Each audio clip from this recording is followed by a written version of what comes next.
Il y a comment on dit, vous savez, en navigation? Ah, nickel. Ah, là, je te vois. Nice, I'm back. Cool. Top, top, top. Bon, bah, parfait. Petit couac qu'on a testé juste avant, mais, mais il a fallu quand même que ça plante au début. Pas de stress. Et ben, salut tout le monde. Je vois que tout le monde a eu le temps de s'installer, de prendre ses marques, de commencer à discuter, donc c'est cool. Salut tout le monde. Salut. Je vois que vous êtes quand même quelques-uns là. François, Sylvain, Hué, Quentin, tous ceux qui nous ont rejoints depuis le redémarrage. Hugo, Thibaut, salut tout le monde. Cool, cool, cool. Top. Bon, bah, vous connaissez peut-être pour la plupart d'entre vous le Spotlight. En quoi ça consiste? Qu'est-ce que c'est? On met en avant un membre de la commu par son parcours, son expertise, son savoir, son projet. Et c'est bien, c'est qu'aujourd'hui, on a quelqu'un qui réunit toutes ces thématiques-là, qui est à la fois qui va nous parler de son expertise, de son parcours, de son projet, et tout ça en 1 heure et demie. Donc, ça va être assez intense, mais je pense que ça va être très riche de ressources. Donc ravi de t'avoir avec nous, Flo. Ça me fait très plaisir. Bah, merci de l'invitation, Théo. Ça me fait plaisir aussi.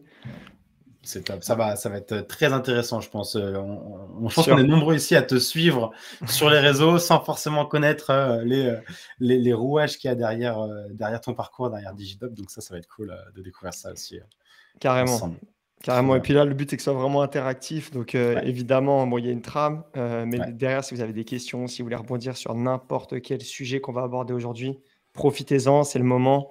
Euh, C'est exactement ça. Le propagande d'image Digidop qui continue, exactement. En 2023, il y a le Digistore qui sortira et là, ce sera la vraie strat.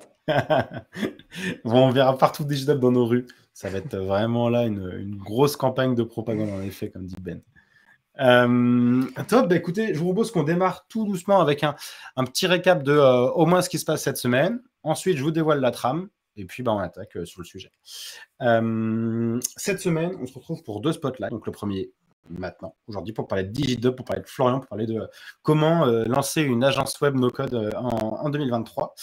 On se retrouve également demain avec Milan Boigard, qu'on a vu vendredi dernier, pour faire un point. Alors évidemment, vous êtes les bienvenus à nouveau pour parler de vive voix. Cette fois-ci, c'est pas forcément demain une session où on sera deux à discuter, mais plutôt l'idée, c'est d'avoir des retours de tout le monde sur ce qui s'est passé en 2022, faire un récap de l'année de Webflow, savoir ce qui vous a plu en 2022, ce qui vous a moins plu et ce que vous attendez de 2023. Donc ça va être un gros sujet pour terminer l'année, je pense. Et puis on continuera jeudi et vendredi avec la session Cowork et Cowork.js pour tous ceux qui sont issus de la formation. Et donc, c'est des sessions dans lesquelles vous allez pouvoir poser toutes vos questions, design, Webflow, freelance. Enfin, voilà, c'est un moment d'échange là encore. Donc profitez-en, c'est toutes les semaines. Je vous dévoile la trame sans plus attendre et on démarre avec ensuite Flo. On va faire quelque chose d'assez chronologique et en fonction de votre approche également. L'idée, c'est de démarrer, comme vous savez, comme d'habitude, par le parcours. On découvre le parcours de l'invité. Aujourd'hui, c'est le parcours de Flo et le parcours de Digidop, donc qui remonte quand même aux études et jusqu'à aujourd'hui. Donc, vous allez voir, c'est extrêmement intéressant et très inspirant. Et je pense qu'on en profitera pour faire des parallèles avec les obstacles, les choix importants que vous avez eu à faire, parce que vous êtes finalement déjà deux à avoir cofondé Digidop. Aujourd'hui, vous êtes beaucoup plus, donc ce sera important aussi d'en parler. On fera un point également sur l'importance de la culture d'entreprise, notamment lorsqu'on est une agence remote, parce que c'est là aussi la grosse particularité de Digidop. On fera un point sur votre contenu, parce qu'évidemment, vous bombardez de contenu. On vous voit partout, LinkedIn, le site. J'ai l'impression que vous êtes vraiment sur tous les sujets, sur tous les fronts. Et on fera ensuite plutôt une phase de conseil voilà, Flo reviendra sur comment ils ont trouvé des clients avec leur approche, avec la manière Digidop et comment ils vont vous conseiller pour démarrer une activité de freelance ou un salariat, notamment avec Webflow. Ça va vraiment nous faire un gros finish sur des conseils. Voilà, une approche de consulting comme ça, Digida. Et puis évidemment, je le rappelle, Flo vient de le préciser, c'est un moment d'échange. On discute, on va écouter ce que nous dira Flo, mais si vous avez des questions, il ne faut surtout pas hésiter. Vous avez 2 moyens de venir poser une question, soit en l'écrivant dans le chat, et nous, on viendra la sélectionner si c'est sur le moment, si le sujet s'y prête, ou alors on la gardera pour la fin pour y répondre en fin de session. Et vous avez également la petite main à gauche, vous savez, ça fait une espèce de main comme ça, qui permet de montrer que vous avez une question à poser de vive voix, et dans ce cas-là, vous pourrez tout à fait prendre la parole et poser la question à Flo. Si c'est bon pour tout le monde, je propose qu'on démarre avec ton parcours, Flo, et que tu nous dévoiles tout ça. OK? Allez, c'est parti. Moi, Trop du coup, bien. je vais commencer par vous raconter du coup l'histoire de DigiDub, d'où c'est né. Alors, DigiDub, maintenant, ça a bientôt 2 ans. Enfin, l'idée, du moins, elle a bientôt 2 ans. C'était en étant du coup, j'étais en école de commerce. À la fin de mes études d'école de commerce, on avait un stage de fin d'études à faire avec Thomas, mon associé que vous connaissez sûrement. Et on a décidé de remplacer ce stage de fin d'études par une aventure entrepreneuriale, enfin, par monter une boîte. Donc, du coup, dans l'idée, on avait 6 mois pour monter une boîte. Ça, c'était en janvier 2021. Donc, c'est pourquoi il y a bientôt 2 ans. Et c'est les prémices de DigiDop. Donc, on est arrivé. Ce qu'il faut savoir, c'est qu'à l'époque, ça ne s'appelait pas du tout DigiDop. Ça s'appelait Résolution. On voulait faire de la transformation, vraiment du conseil et de la transformation pour TPE, PME. Ok. Donc, c'était vraiment hyper général, hein. On voulait faire de la transformation, que ce soit écologique, numérique, de la gestion de charge, du RH. Vraiment, on arrivait à deux, on révolutionnait une boîte, hein. C'était vraiment notre Ambitieux. strat. Ouais, c'était ambitieux. C'était hyper ambitieux. C'était hyper ambitieux, mais hyper important. En fait, à cette époque-là, l'école nous obligeait d'avoir un tuteur de parcours entrepreneurial. Et à ce moment-là, on a été accompagné par Guillaume. Je ne sais pas si vous connaissez, Merci Jack. Donc Guillaume de Merci Jack qui nous a pris sous son aile et il était un peu notre tuteur. Et il a eu un rôle hyper important pour nous au début parce qu'il prenait son temps. C'est-à-dire qu'une fois par semaine, on avait 1 heure d'échange avec lui où il nous disait alors où est-ce que vous en êtes les gars, c'est comment votre projet, et il nous posait les bonnes questions. Ouais, hyper important, c'était crucial parce que du coup, en fait, en nous posant les bonnes questions, il nous a toujours demandé de nous recentrer. Pour lui, on était beaucoup trop large et il nous disait toujours, OK, mais recentrez-vous, recentrez-vous, recentrez-vous. Et petit à petit, on est arrivé à se dire, OK, bon là, on se recentre, on fait que du digital, on fait vraiment que de la transformation digitale. C'est à ce moment-là qu'on a découvert les outils no-code. On s'est dit, en fait, il y a un truc de fou à faire sur les outils no-code. C'est fou qu'on sorte d'études et qu'on n'ait jamais touché à du Webflow, qu'on n'ait jamais touché à du Figma. Enfin, j'en passe, hein, du Zapier, du Make. C'est dingue qu'on ne connaisse aucun de ces outils-là et qu'on ait fait que du PowerPoint ou presque, ou du Excel. Et du coup, on s'est dit, OK, on va faire un gros focus sur ça et on va amener notre vision business aux entreprises avec les outils no-code. Donc, pour Guillaume, on était encore trop large. Il me disait centré. Je disais non, mais là, c'est bon, là, c'est bon, là, on fait presque plus rien, là, on a presque plus rien à faire. Et après, on a eu notre premier client et on a compris pourquoi il nous disait recentrer, recentrer. Parce que du coup, on est arrivé avec une strat sales, une strat marketing, une strat Webflow, enfin, la totale. Et c'était un chantier monstrueux. C'était un chantier monstrueux, mais ça a été essentiel pour Digi parce que du coup, on a vraiment compris là où on avait une vraie force de frappe. Et après, on a décidé de vraiment se spécialiser. Donc, du coup, complètement à l'inverse, après, on a choisi une stratégie d'hyper spécialisation. C'est-à-dire qu'on a commencé à s'intéresser à Webflow, mais à des spécialités sur Webflow. Donc, on a commencé à être vraiment hyper précis sur le SEO sur Webflow. En parallèle, on a commencé à documenter tout notre apprentissage. Ça, c'est hyper important. C'est-à-dire que dès qu'on apprenait quelque chose, on le documentait pour avoir les ressources, garder les ressources. Et aussi, plus on se formait au SEO, plus on se disait, OK, nous aussi, en fait, on va capitaliser sur le SEO. Au début, on avait zéro, on a monté la boîte avec 500 € de capital, hein, donc une fois que tu poses les statuts, tu as déjà cramé la moitié de ton cash. Donc, en gros, le SEO, c'était notre seule strat d'acquisition. Il y avait pas, on ne pouvait pas faire de Google Ads, on n'avait pas de budget, quoi. Donc, du coup, on a continué de se former et à s'hyper spécialiser. Donc, au début, on est devenu vraiment fort sur Webflow et le SEO, et on a commencé à être connu pour ça. Derrière, on a commencé à avoir des requêtes stratégiques comme agence Webflow sur lesquelles on était en premier en SEO. Ça nous a apporté de l'acquisition. Et avec cette acquisition, on a eu 2, 3, 4 clients. Et c'est sur ces clients-là où on a commencé à vraiment construire le produit DigiDop. Et donc après, un jour est venu ce qu'on appelle un peu le gros client. Donc on a eu un vrai gros client qui là est arrivé avec un gros budget, mais aussi des grosses attentes. Ça nous a vraiment permis de progresser. Parce qu'au final, DigiDop, ça s'est construit avec les clients, hein. Nous, on ne connaissait pas Webflow au moment où on a lancé DigiDop. Carrément. Donc, au final, c'était au fur et à mesure des projets qu'on progressait et qu'on développait et nos compétences et notre portfolio. Et puis, un gros client avec un gros projet, ce n'est pas forcément les mêmes attentes. Enfin, vous avez une vraie équipe marketing derrière qui est hyper challengeante. Et en fait, ce challenge, ça nous a permis de passer à un niveau supérieur. Ça nous a permis aussi d'avoir un peu de cash. Et avec ce cash, d'embaucher Thibaut, qui était le premier employé de DigiDop. Donc, hyper important, vu que nous, on était tout de suite dans l'objectif de grossir et de construire une agence. Recruter vite nous a permis de commencer à pouvoir décupler typiquement notre contenu, notre stratégie et aller plus vite. À cette époque-là, on était En fait, ça a été réinjecté direct. Ça, c'est le gros point quand même hyper intéressant, c'est que votre cash, vous l'avez pas utilisé pour prendre une semaine de vacances ou non, ça a vraiment été utilisé pour embaucher et commencer à documenter d'autant plus Ouais, carrément. Ça, c'est un gros Ça, point. ouais, ça c'est hyper important. Nous, on réinvestit. Enfin, vraiment, DigiDop, on l'a pas construit pour le revendre, on l'a pas construit pour que ça dure Ouais. 6 mois.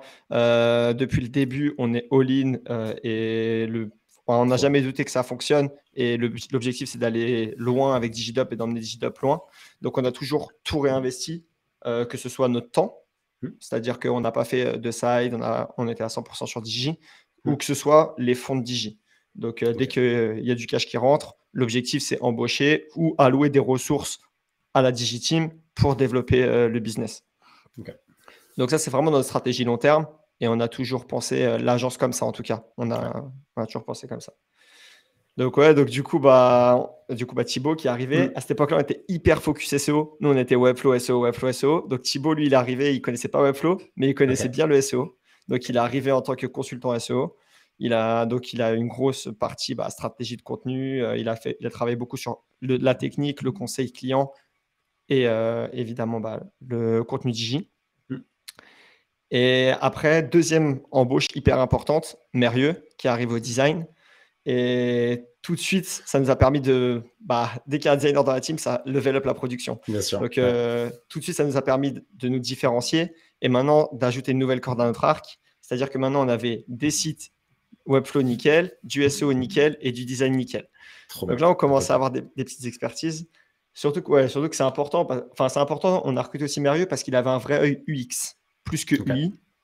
Pour moi, aujourd'hui, après, c'est un avis perso. Hein. Mais pour moi, je dis toujours UX is the new UI. Je trouve vraiment qu'un bel UX, ça rattrape n'importe quel UI. Parce qu'au final, ce qu'on veut, c'est juste une belle expérience utilisateur. Et en plus, l'UX a un vrai rôle en termes business et SEO. Nous, il ne faut pas oublier que la marque de fabrique DigiDop, c'est qu'on ne vient pas d'une école de design, on ne vient pas d'une école de dev. On vient d'une école… Non, ce qu'on a appris, c'est faire du business. Et donc, du coup, on construit les sites pour que ça fasse du business pour nos clients. L'objectif, c'est pas qu'ils aient le plus beau site que leurs concurrents avec des fonctionnalités sympas. Nous, vraiment, on les conseille sur un impact business. Le but, c'est que ça développe ce qu'ils ont besoin de développer avec leur site. Et ça, c'est vraiment notre approche. Et du coup, Mérieux, il était très axé UX, très axé utilisateur et donc besoin. Donc, vraiment besoin. Et c'était on va dire, la combinaison parfaite pour construire le produit Digi. En tout cas, à ses débuts. Ouais. C'est intéressant. Il y a deux choses sur lesquelles je veux rebondir. Comme tu dis, à chaque fois, c'est de l'embauche. Là, on vient de parler de deux personnes que vous embauchez. Donc, c'est pas un choix on prend un freelance qu'on ajoute à l'équipe et qu'on appellera à des moments opportuns. C'est vraiment, non, il y a quelqu'un qui sera dans l'équipe et donc, mine de rien, faut qu'on trouve du travail pour une personne de plus aussi. Donc, il y a un enjeu quand même business énorme, je trouve, là-dessus. Et voilà, en disant mon premier, j'ai pas pensé appeler le deuxième, mais il va revenir. Mais du coup, je trouve que ce besoin, ce besoin, cette approche en UX first, elle va quand même, mine de rien, à contre-pied de tout ce qu'on voit de Webflow. Webflow, c'est vendu comme étant l'outil parfait pour les designers, pour ceux qui veulent faire des beaux sites, des sites fonctionnels, etc. Et vous prenez l'autre parti pris de dire, OK, avec Webflow, certes, on peut faire du beau, mais on peut aussi faire du très puissant, businessment parlant. Et on l'entend quand même assez peu, je trouve, aujourd'hui, cette approche-là. Donc, c'est hyper important. Carrément. Là, tu as soulevé plein de points hyper importants. Hein. Je vais essayer d'y répondre un par un. Donc, premièrement, la stratégie freelance vs internalisation, c'est vrai que c'est une stratégie hyper importante. Mais nous, vu qu'on a une vision hyper long terme, c'était essentiel pour nous de capitaliser sur des ressources en interne. Ouais. On part aussi du principe que les clients qui bossent avec une agence, c'est parce qu'ils ne veulent pas bosser avec des freelances. Donc, si on leur vend une presta agence et que derrière on bosse avec des freelances, c'est pas faire. Donc, c'est quelque chose qu'on ne fait pas. Et aussi, tout simplement, parce que tu vois, tu parles de c'est vrai que du coup, il faut du boulot pour tout le monde. C'est-à-dire que il faut que nous, derrière, il faut qu'on vende des projets pour que tout le monde puisse bosser. Mais derrière, vu qu'on a une énorme stratégie de contenu, la question, elle ne se pose pas vraiment. Parce que s'il n'y a pas de projet client, il y a du contenu à faire. Et donc, vu qu'il y a du contenu à faire, exactement. Il n'y a jamais, en fait, tu peux pas, c'est impossible que tu arrives chez Digi un matin et que tu te dises, tiens, tout doit aller vide. C'est impossible. Enfin, le jour où il y a ça, ça veut dire qu'on a une base de contenu qui est monstrueuse. Non, il y aura toujours à faire. Exactement. Et puis en vrai, enfin, bon, c'est un autre sujet, on ira plus loin dans la strate de contenu tout à l'heure. Mais donc, du coup, il y a ça. Et ensuite, oui, notre approche Webflow. Donc, c'est vrai qu'aujourd'hui, Webflow, enfin, j'ai l'impression que ça commence à changer. Hein. J'ai l'impression que ça commence à changer. Mais il y a 2 ans, ils essayaient vraiment de parler aux designers avec les fonctionnalités. Et vraiment, bah, du coup, ça leur a joué aussi des tours pour moi. Parce que du coup, beaucoup nous disent ouais, mais Webflow, c'est bien pour faire des landing pages. Oh, regarde un peu la machine, tu vas voir que ça fait pas que des landing pages. Et c'est Framework qui, je trouve, reprend un peu la même communication que Webflow à ses débuts, très orienté design et assez peu orienté fonctionnalité. Aujourd'hui, si tu veux un site avancé, Framework ne suffira pas. Alors que par contre, sur une approche design, ils sont à fond dessus. C'est marrant que tu parles de ça parce que la semaine dernière, on faisait une conférence avec la team Sub de Pub Bordeaux. Et justement, eux, ils nous parlaient de Framer. Mais alors, typiquement, moi, je le vois vraiment comme un outil pour les freelances qui veulent faire un peu de landing page et qui veulent faire et design et dev et apporter une solution. Nous, aujourd'hui, le produit Digidop, c'est plus ça. Le produit Digidop, aujourd'hui, c'est vraiment accompagner les entreprises sur des grosses infrastructures, des infrastructures évolutives, des infrastructures web, mais des infrastructures évolutives qui vont qui vont accompagner la mise à l'échelle de ta boîte et donc qui vont grossir avec ta boîte, etc. Avec un gros CMS, des grosses collections, tout penser dynamiquement, avec aussi des formations sur les collaborateurs parce que Webflow, c'est pas un outil simple, c'est beaucoup plus complexe à prendre en main qu'un framer. Et donc, du coup, il y a aussi une grosse partie qui vient de l'éducation du marché et éduquer les équipes. Et aujourd'hui, vous êtes combien du coup à bosser? Parce que j'ai l'impression que vous êtes quand même plus de 4. Là, on s'est arrêté à 4, à 2 embauches, mais aujourd'hui, vous êtes à davantage. Les profils qui ont rejoint Digidop depuis, c'est des profils plutôt design, plutôt Webflow. Quelle approche vous avez choisi pour les autres embauches? Ouais, super question. Donc du coup, pour faire la transition, du coup, c'est comme ça qu'on est né en agence remote. Alors, en fait, au début, on était 4, en effet. Donc, il y a eu Mérieux. Vu qu'on réinjectait tout, on n'avait pas de fonds pour prendre des locaux. Donc, en fait, la question, elle ne s'est pas posée. Et le modèle, il a super bien fonctionné. C'est-à-dire qu'on se voyait une fois tous les mois, une fois tous les 2 mois. Et ça fonctionnait super bien. Et du coup, on pouvait réinvestir cet argent ailleurs que dans des locaux. Donc, très bien. Ça s'est fait naturellement. Et après, du coup, est venue la question des réembauches. Et là, du coup, sur la question des réembauches, on a embauché 3 personnes d'un coup récemment. Donc, Anna, on a embauché en dev sur Webflow. Pierre et Quentin, qui sont UX, UI designers, mais qui ne nous accompagnent pas que sur la partie maquette, qui nous accompagnent aussi sur la partie com et branding. Mais on y reviendra plus tard. Mais là, c'était hyper important pour nous, cette embauche-là. Pourquoi? Parce que maintenant, c'est bon, on est vraiment une entreprise en full remote. Et donc, du coup, il fallait que ça matche avec la culture entreprise remote.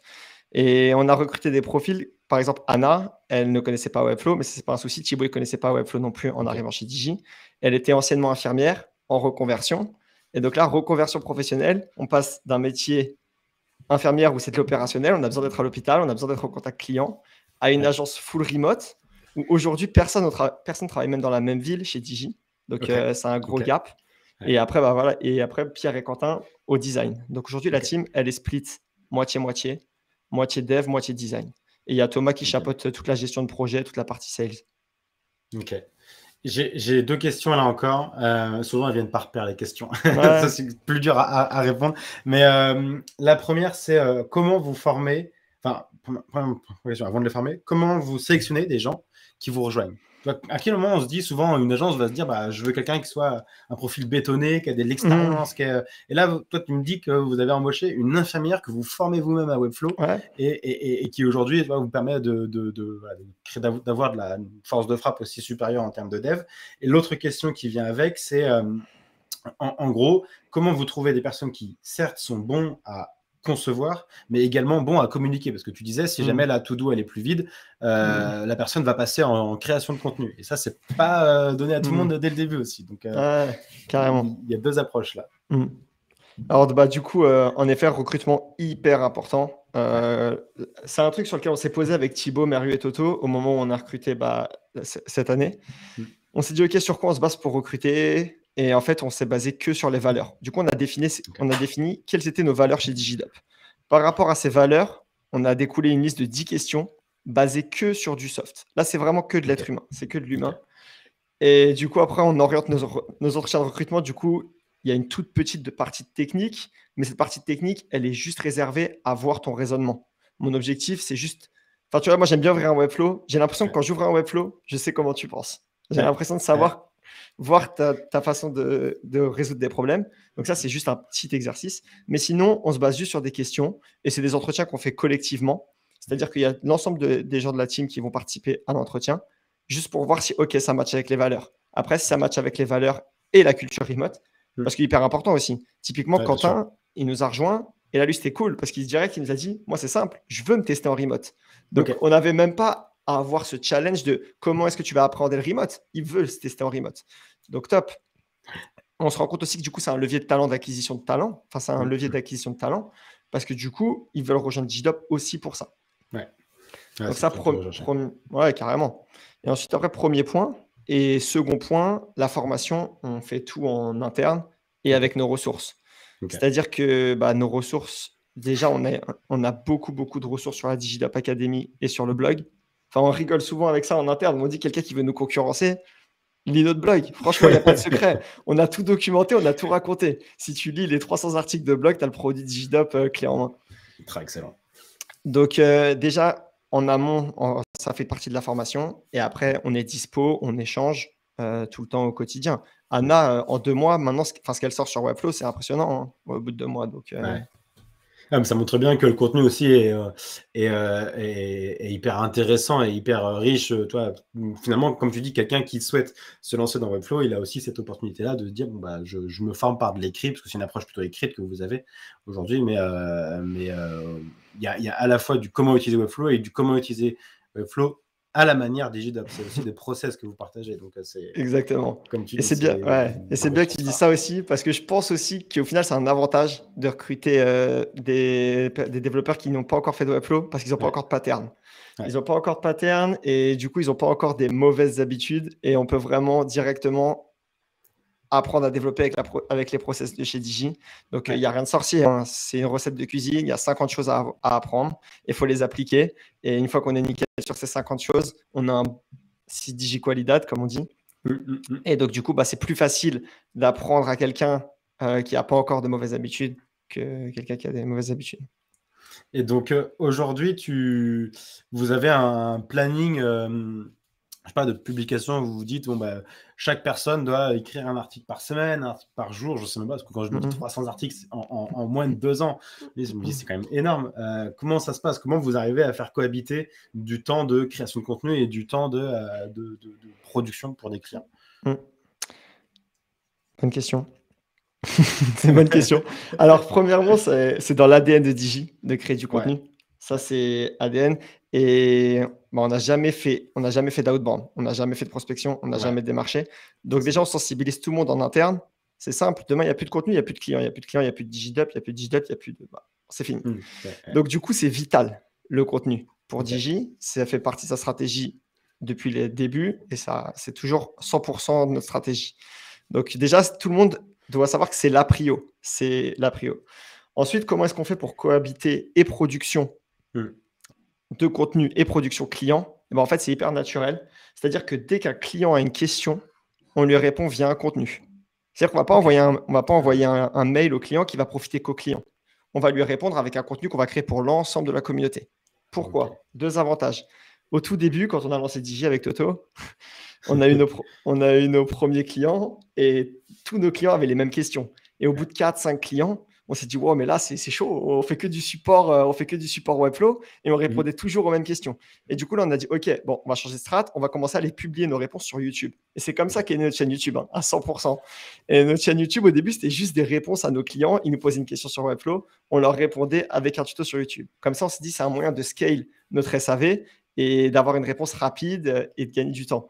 Et aujourd'hui, d'avoir quand même, mine de rien, je trouve, un rendu. Tu ne dis pas, le gars, il a pris 2 minutes à m'envoyer un résumé. Non, le gars, il a pris le temps, la personne a pris le temps de créer une vidéo pour me répondre. C'est quand même un SAV plutôt royal pour le client.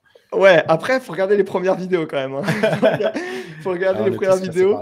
On ne les a pas supprimées pour plusieurs raisons. On les a pas supprimées pour plusieurs raisons. De un, parce qu'elles apportent de la valeur. Elles répondent à une question. Et aussi, justement, pour montrer à la team, n'ayez pas peur. En vrai, n'ayez pas peur de faire du contenu. Regardez la tête de Toto et moi sur nos premières vidéos. Aujourd'hui, on en rigole. Quand on en ouvre une avec Toto, on en rigole énormément. Et juste, voilà, tu fais une fois, 2 fois, 3 fois, et à la fin, Bien tu sûr. progresses. Et aujourd'hui, les vidéos, elles sont de plus en plus quali, et demain, elles seront de plus en plus quali. Et c'est le but. Et j'ai une question qui revient souvent, tu vois, en effet, moi je suis partisan pour trouver des clients, il faut être présent, il faut communiquer de manière générale, et encore plus si tu apportes de la valeur en communiquant sur voilà, du contenu que tu fais, etc., et en expliquant comment faire quelque chose. Mais je conçois qu'aussi, pour quelqu'un qui est débutant sur Webflow, ou toi qui vient tout juste de rentrer chez Digidop, comment cette personne-là, elle peut créer du contenu, sur quel contenu elle peut créer, parce que finalement, elle connaît très peu Webflow, elle connaît potentiellement très peu le SEO. Enfin, c'est compliqué de se dire je suis légitime à écrire un article qui va parler de tel sujet. À partir de quand ces personnes-là, elles commencent à rentrer dans un process de création de contenu et à partir de quand voilà, est-ce qu'elles sont autonomes, est-ce que vous les accompagnez, comment ça se passe? Alors, le plus tôt possible. Le premier jour, c'est possible. Pourquoi? Premièrement, tu vois, pour moi, il n'y a pas d'être légitime ou pas légitime, parce que si tu te poses la question, quelqu'un d'autre se pose la question. Donc, si toi, aujourd'hui, tu te poses la question, tu vas sur Google, il n'y a pas de réponse, eh ben, c'est pas grave. Demain, il y aura quelqu'un qui se posera la même question que toi. Donc, réponds-y. Et justement, je trouve que c'est un avantage, parce que nous, on va dire qu'aujourd'hui, par exemple, avec Thibaut, on en a fait du Webflow. Il y a plein de choses pour nous, ça paraît presque inné, intuitif, et on ne va pas créer de contenu sur ce sujet parce qu'on va se dire non, mais ça, tout le monde connaît. Alors que non, tout le monde ne connaît pas. C'est des vraies questions, il y a des vrais sujets à traiter. Et justement, Anna, elle nous aide énormément sur ça, parce que nous, on lui a demandé, toi, essaye de préparer tes sujets dès maintenant et de te faire une liste de topics sur lesquels tu reviendras quand tu auras plus de temps plus tard, mais des questions que tu te poses aujourd'hui au quotidien, dans ta découverte, avec un peu tes yeux de nouveau-né qui regarde Webflow. Et c'est génial, c'est super. Franchement, c'est super. Et nous, justement, on incite à fond à oser et créer du contenu autour de ça. Après, aujourd'hui, on n'utilise plus que le contenu aussi en termes éducatifs autour de Webflow. On utilise aussi le contenu en branding. Et par exemple, là, c'est là que Pierre et Quentin ont une vraie vision design et branding et sur lesquels on a challenge. Et on s'est lancé sur des nouvelles plateformes comme TikTok, Instagram. Et là, on ne fait pas forcément que du contenu éducatif, on fait aussi du contenu agence, lifestyle, remote. Et là, on montre plus un peu, OK, c'est quoi vivre la vie de Dev Webflow? C'est quoi vivre la vie du UX designer? C'est quoi vivre la vie chez Digidop en agence? Et donc là, on essaie de travailler un autre style de contenu avec d'autres enjeux qui sont des enjeux RH. Pourquoi? Pour aussi recruter, donner envie aux talents. On parle des freelances, mais on en parlera plus tard. Mais il y a plein de freelances qui, pour moi, seraient très heureux en agence. Ça dépend juste de quelle agence et si l'agence correspond à leurs valeurs et à leur vision du job. Et aussi, ça fait du branding et c'est cool. En fait, c'est ça, vous êtes présent partout, mais avec des approches différentes. Donc, c'est bien. Si on veut découvrir plutôt ce que j'aime bien, souvent, c'est ça, c'est les behind the scenes. Comment ça se passe derrière, comment ça fonctionne une agence derrière, etc. Et ça, c'est ce qu'on retrouve beaucoup. Alors, je suis pas sur TikTok, donc j'ai pas vu le contenu TikTok, j'avoue. Mais sur Instagram, on le voit beaucoup. Vous avez commencé aussi à le mettre un petit peu sur LinkedIn, notamment, et je reviens sur cette culture entreprise. Vous faites un événement, vous vous retrouvez tous les 2 mois, si mes souvenirs sont bons. Et du coup, là, on a des photos de la vidéo, des photos de ce week-end-là. On a des vidéos sur Instagram. Ça permet aussi de montrer que une équipe remote, là, parfois, ça se retrouve aussi. C'est pas 100% remote, c'est 98% remote. Et c'est là où ça renforce aussi cette culture. Carrément. Carrément. Ça, c'est quelque chose qui est culturel chez Digi. Tous les 2 mois, on se retrouve pour 3-4 jours dans un nouveau lieu. C'est surprise pour l'équipe. Et l'objectif, c'est faire autre chose que d'habitude. Donc, on va plus travailler sur le développement personnel, on va plus travailler sur la vision stratégique de Digidop. On va essayer de quitter un peu ce cocon opérationnel de production et de prendre un peu de recul. Et toute la team va bosser sur la strat. Ça renforce les liens et ça nous fait aussi passer des bons moments. Ça nous fait... Le but, c'est aussi de kiffer en agence. Et donc, du coup, c'est un moment hyper important. Et c'est aussi pour montrer que le remote, ça a plein d'avantages. En vrai, moi, je trouve qu'on a aussi... Pourquoi est-ce qu'on communique un peu sur le vlog, sur le behind the scene, etc. C'est parce que je trouve qu'on a un rôle d'ambassadeur. Tous ceux qui bossent en remote, d'ambassadeur que ce modèle aide et fonctionne. En vrai, je vais prendre un exemple. Moi, mon papa, il avait pendant plus de 20 ans, il était traiteur. Donc, je ne sais pas si vous voyez ce que c'est traiteur, mais en gros, donc, du coup, on s'occupait de faire tout ce qui était cuisine, pâtisserie pour les mariages, mariage, anniversaire, etc. C'est un métier hyper opérationnel. C'est de l'événementiel. Vous avez besoin d'être à tel jour, telle heure, à tel endroit. C'est-à-dire qu'il n'y avait pas de question. Le jeudi soir, c'était les after-work. Le vendredi, c'était les mariages. Les samedis matins, c'était les brunchs. Les samedis soirs, c'était les mariages. Les dimanches matins, c'était les brunchs. Pas le choix. C'est telle heure. Il faut que l'événement soit là. Aujourd'hui, moi, je bosse quand je veux, où je veux. C'est ça la réalité. Ouais. C'est ça la réalité. C'est que je peux bosser en asynchrone depuis n'importe quel pays. Et en tout cas, moi, sur le long terme, je vois l'impact positif que ça aura sur ma vie, ma construction de vie de famille, comment est-ce que je pourrais structurer, tout simplement comment je pourrais structurer ma famille, m'occuper de ma famille, etc. Et en tout cas, j'arrive à avoir cette vision long terme. Et je pense que ceux qui ont envie de s'essayer ou ont envie de découvrir le remote, ok, on vlog un peu notre vie et on vous montre que c'est cool et que ça a plein d'avantages et que vous devriez peut-être essayer. Et je sais aussi, alors, comme tu disais, vous avez quand même une approche qui est plus business et développement que créatif, mais tous ceux qui travaillent dans le milieu créatif ont aussi des pics de créativité à des moments. Clairement. Et c'est pas forcément entre 8h et 17h. Clairement, clairement.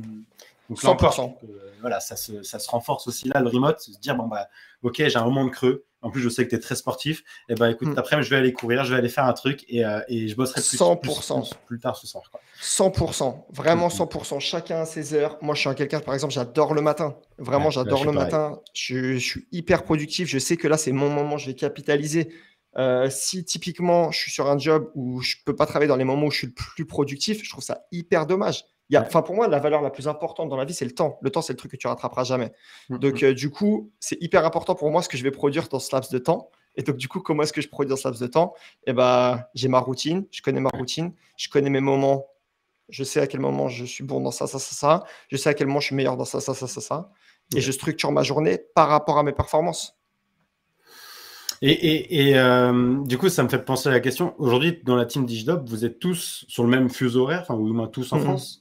Ah, ok. Donc ça, c'est un autre challenge. Ouais, c'est un autre challenge. Alors, tu vois, en gros, pour t'expliquer, du coup, c'est un challenge qui allait arriver, puisque dans la team, tout le monde commence à me dire, ok, j'ai envie de me tester en digital nomade, j'ai envie de me tester en asynchrone, parce que c'est un autre sujet. Il y a remote en France, où vous êtes tous remote en France.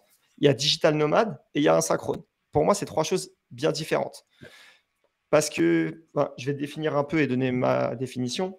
Vas-y. En gros, juste un peu pour donner du contexte, quand ces questions elles ont commencé à arriver chez Digi, moi, j'aime bien faire les choses pour comprendre.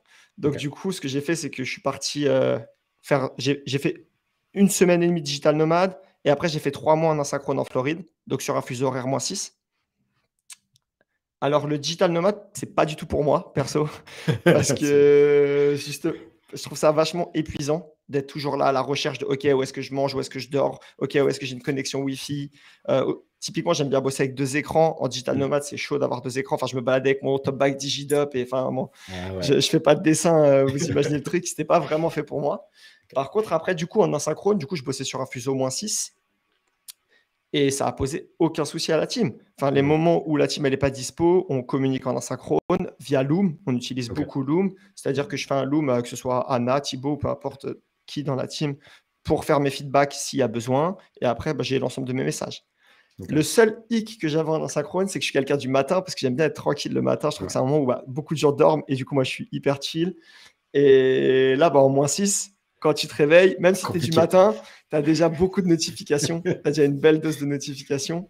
Et c'est le seul challenge. Donc, du coup, j'ai dû un peu me réadapter et me dire, OK, mes moments où je serai un peu seul dans ma bulle, où je pourrais me concentrer sur tel sujet, il faut que je les réadapte dans ma journée. Et j'ai dû me réadapter. Mais c'est un vrai sujet, ça, l'asynchrone. J'ai bossé avec plusieurs agences qui, en effet, avaient des personnes, plus les destinations, ça va être Bali, l'Australie, des destinations qui sont vraiment très décalées. Et donc, parfois, quand tu as des meets avec des clients ou des rendez-vous clients, ça peut être compliqué de dire, la personne, là, le designer en face, il est minuit chez lui. Par contre, rendez-vous client, c'est maintenant. Donc, ça peut être vite compliqué à gérer. Mais j'ai l'impression que vous arrivez à plutôt bien le gérer. Ça me soulève une question là, en même temps. Est-ce que parce que depuis tout à l'heure, on parle de designers, de développeurs, de personnes à fond dans le SEO, mais j'entends pas parler de gestion de projet. Comment ça se passe un projet ? Est-ce que quelqu'un va prendre le lead sur le projet et du coup gérer une équipe, ou est-ce que vous avez des approches où chacun gère son propre projet indépendamment ? Comment ça fonctionne du coup ? Ouais, carrément. Alors, je l'introduisais au tout début, mais c'est Thomas qui va s'occuper de cette partie-là. Donc, Thomas, il va prendre le lead au moment sales. Et du coup, du moment sales va découler la partie gestion de projet. Parce qu'on va caler nos créneaux, nos dates, les dates de production avec les clients. Et donc, du coup, il va aussi s'occuper de la partie gestion de projet.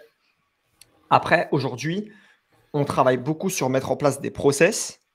On est sur la phase de DigiDoc se structure. Donc, on met vraiment en place des process. C'est hyper important de le mettre assez rapidement en place dans une agence. Et sur ces process-là, on demande à tout le monde d'être leader de son projet. C'est-à-dire que Thomas, il ne devrait pas avoir besoin de checker la gestion de projet. Tout le monde communique avec ses clients, tout le monde suit ses clients, fait les passations de la partie design à la partie dev. Et après, aujourd'hui, l'objectif, c'est qu'on a un produit tellement rodé en termes de structure, que ça aille du design au développement, qu'aujourd'hui, on n'a presque plus besoin de communiquer entre nous, entre guillemets. Mais parce que c'est censé être tellement structuré que...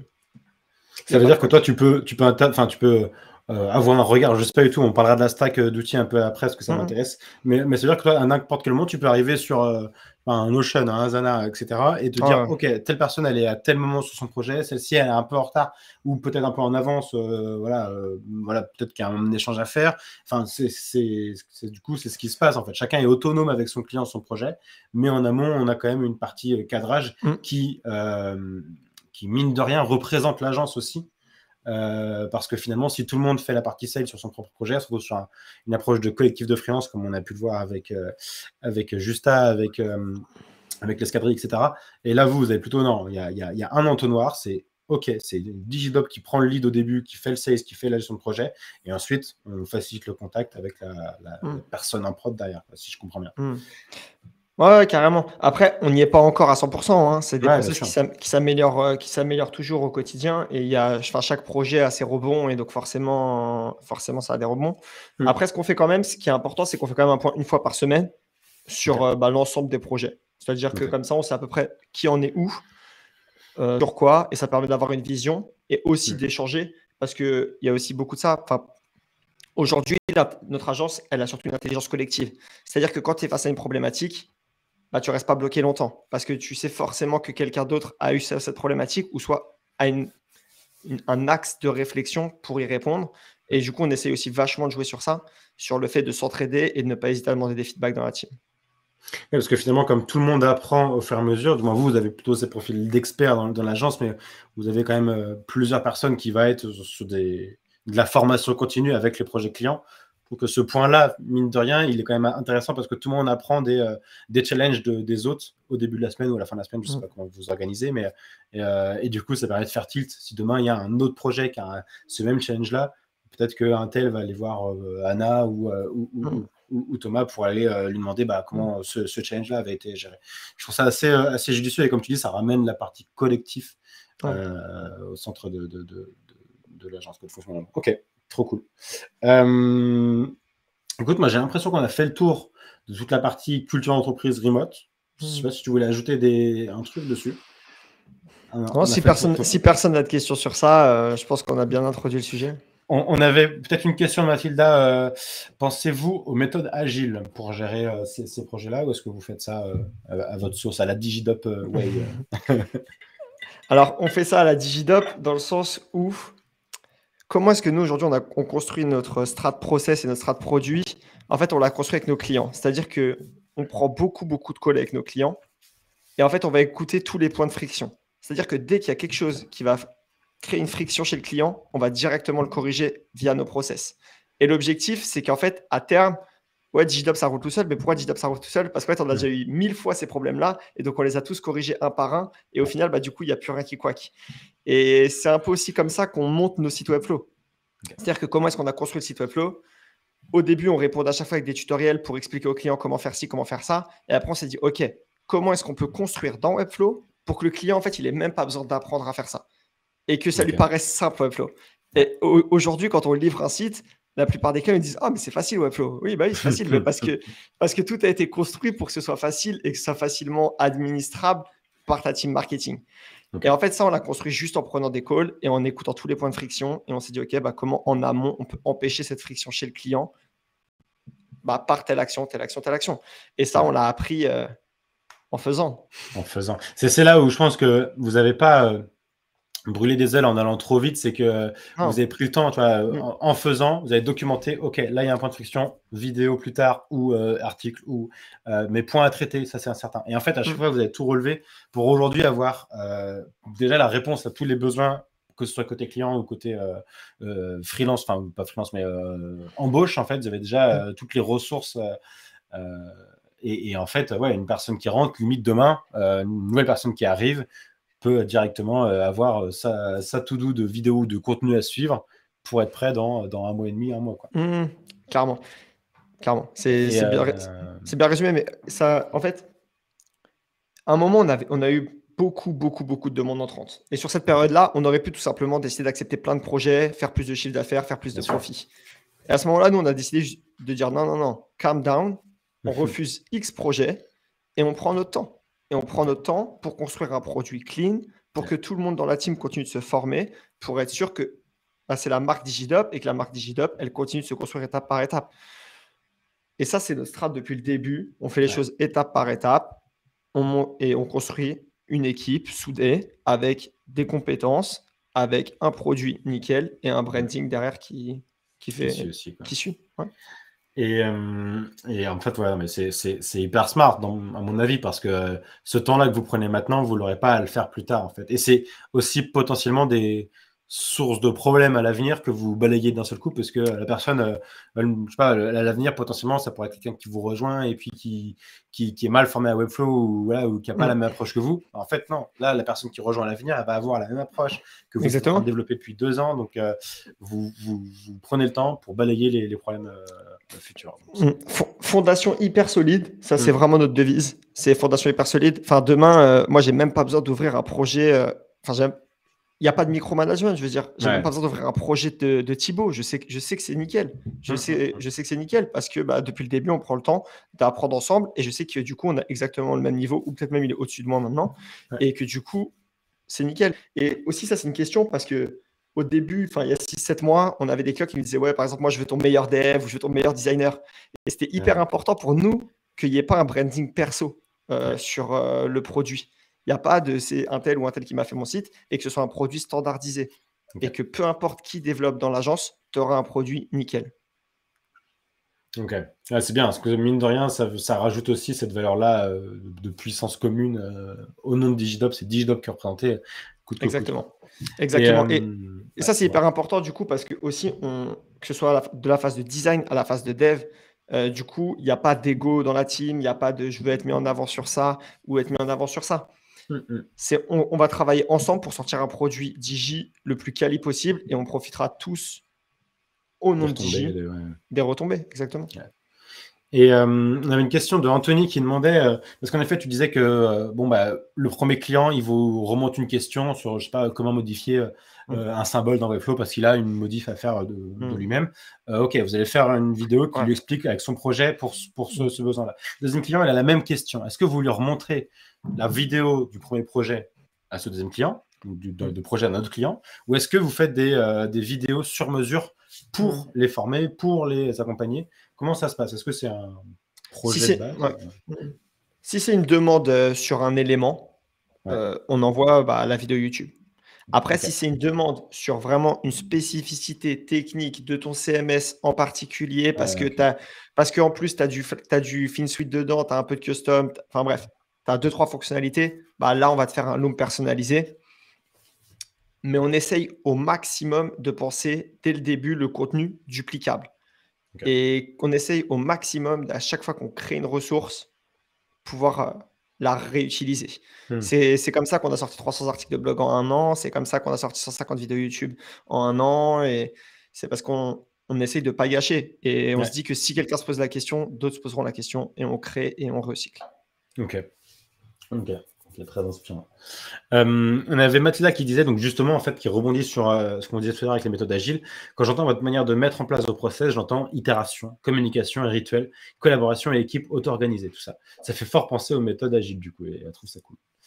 Carrément. Il y a peut-être plein de noms pour décrire ce qu'on fait. Après, moi, ce que j'aime bien dire, c'est qu'on travaille avec bon sens, que ce soit dans le contenu ou en interne. Et pour moi, c'est vraiment la devise, c'est travailler avec bon sens. franchement. Même le Bah, contenu. Il y en a plein qui nous demandent comment est-ce que vous trouvez des idées pour faire du contenu. Bah, bon sens, on a une question, il n'y a pas de réponse sur Internet, tac, on crée un contenu. ouais. On Vous se, êtes sur le on se terrain, pose donc pas la vous tête. rencontrez toutes ces Ouais, questions-là. aussi. Et puis, Aussi. mine de rien, l'avantage aussi, c'est que vous embauchez des profils juniors ou non connaisseurs de Webflow. Donc, en fait, comme tu disais, le point qui, moi, me fait tilt, c'est que vous demandez à la personne qui va être formée de noter toutes ces questions. Et en fait, ça, c'est des questions auxquelles vous peut-être pensiez avoir répondu, mais qui, en fait, laissaient une zone de doute. Et du coup, ça vous donne une trame de « Ah, ok, non, dans ce qu'on a expliqué, il y a ça, ça, ça et ça qui ne sont pas clairs. On retourne du contenu, on réécrit du contenu et on affine. » Et ouais, c'est une source. Je suppose que vous avez un backlog de contenu à créer qui doit être assez colossal. Clairement. Mais c'est votre meilleur atout, quoi. Vous êtes sur le terrain et vous avez des profils juniors. Carrément. Et puis bah, surtout, l'objectif, c'est qu'à terme, en fait, on fasse évoluer l'ensemble de l'écosystème Webflow francophone en termes de niveau. Et que vraiment, bah, OK, aujourd'hui, on en était là. Peut-être que DigiDop, grâce à nous, on a un tout petit peu up. Et l'objectif, c'est qu'à terme, bah, on crée une dynamique et une bonne dynamique pour que l'ensemble de la communauté Webflow francophone. Bah, puis surtout, tu vois, pour du coup faire ce focus sur le contenu-là, c'est vrai que comme tu disais, même rien qu'il y a 2 ans, quand tu commençais à t'intéresser au no-code de manière générale, à Webflow, etc., mais il n'y a pas de contenu, quoi. Rien. En francophone, il n'y a vraiment rien. Alors qu'en Rien. anglophone, on a des profils très très bons, et même sur plein de domaines différents. On a des profils qui sont très avancés, Timothy Rix, Joseph Berry, etc. Des profils qui sont plutôt dans de la conception tu vois, du client first, de la conception plus classique, et on a vraiment un panel de ressources incroyables.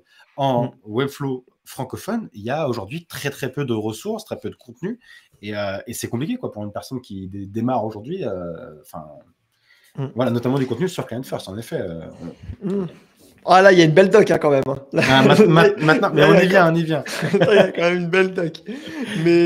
Mais oui, il n'y a aucun contenu. Et typiquement, nous, au début, bah, c'était marrant, mais quand on touche au SEO, bah, quand tu t'intéresses au SEO, tout le monde te dit, oh, toi, tu as stack outil SEO, tu commences à toucher à plein d'outils. Et bah, nous, c'était marrant, mais en fait, à chaque fois qu'on utilisait un outil et qu'on essayait de travailler des requêtes, il nous disait soit la requête, elle n'existe pas, ou soit le volume de recherche, c'est 0. Mais on se disait, ouais, mais si nous, on se pose la question, c'est que demain, il y aura quelqu'un qui se posera la question. Et donc, du coup, on a arrêté de se baser sur la data et bon sens. On s'est dit, OK, let's go, on va faire du contenu en français. Et juste ces outils-là, bah, ils benchent parmi l'existant. Et vu qu'il n'y avait rien sur Webflow en français, bah, il n'y avait rien à bench et du coup, pas de data. Et pourtant, quand on voit, alors je crois que c'est Google Trends, le site, quand on voit la courbe de recherche pour du Webflow en France, c'est colossal, quoi. C'est exponentiel. C'est vraiment là, en fait, souvent on l'image par une vague, on se dit on est dans la vague, on est en creux de la vague. Franchement, la vague là, elle commence à se dessiner, mais on est encore en bas. Donc c'est le moment de se positionner sur la création de contenu. C'est pour ça que tu le disais, c'est pour ça que je le répète souvent en session cowork ou autre. Vous êtes freelance, vous souhaitez vous faire connaître, ou vous êtes une agence de pareil, vous souhaitez vous faire connaître. Créer du contenu, quoi, vraiment. Et c'est le go-to pour faire ça. Et vous avez réussi un coup de maître aujourd'hui, je dirais, c'est quand même de traduire le client first, la documentation de FinSuite qui du coup nous explique toute cette nomenclature autour du système de classe, autour du système de structure de FinSuite. Comment ça s'est passé? Comment on en vient à traduire le contenu de FinSuite? Je vous mets le lien en même temps. Ouais, carrément. Bah alors, du coup, déjà, comment est-ce qu'on a découvert Client First? En fait, nous, on a commencé à avoir vu qu'on avait une approche business et construire des plateformes sur Webflow, on a commencé à avoir des sites pour des clients de plus en plus gros. Donc, on ne parle pas de sites de 3-4 pages, mais on parle vraiment de gros sites avec des grosses structures. Et on a vite compris qu'il fallait être hyper structuré et hyper organisé dans ton Webflow.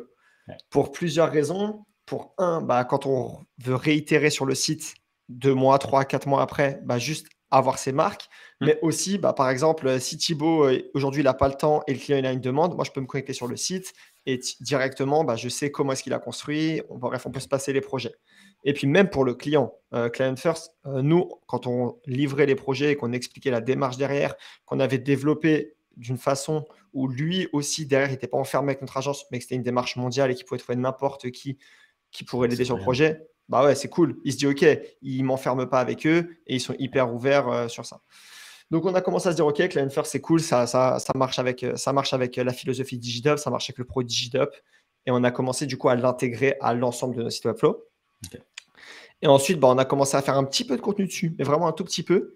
Et quand on a commencé à faire un petit peu de contenu dessus, et ben, on a vite eu du feedback. Oh, c'est trop cool, mais c'est qu'en anglais et j'aimerais avoir plus de contenu dessus.